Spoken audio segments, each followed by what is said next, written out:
technical question. The identification, the verification process, how would that work? That's a great. There are a number of different ways of doing it. The traditional way would be to use a government-issued ID. The technology is such now that we can do that on your device, so we don't actually have to transmit that information away from the phone.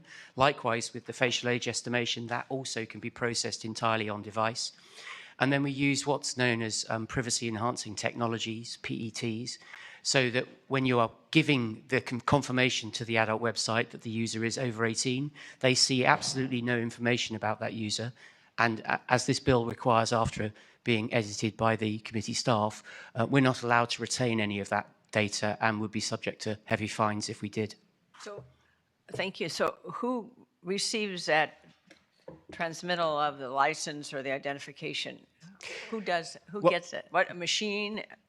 So I'm saying it is possible at the moment to do that locally on your own device, so it never leaves. Until recently, that has traditionally gone to an age verification provider.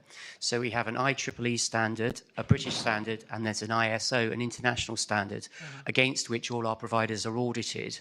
And part of that is confirming that they look after your data while they're doing that process, just as well as your healthcare provider or your bank. That's true. Well, I think that's a vital part of this.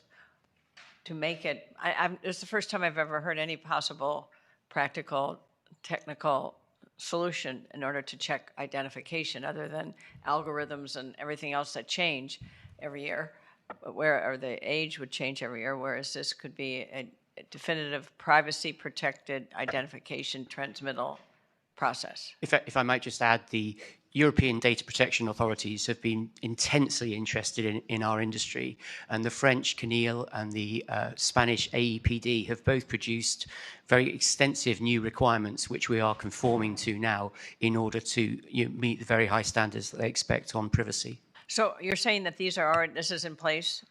Yes, so we have through the interoperable solution, which is a tokenized solution, which essentially means once you've proven your age once, you can reuse that same age check in a entirely zero knowledge proof, so that other websites will know that you're over 18 without you having to repeat the age verification process. I see. Okay. Thank you very much.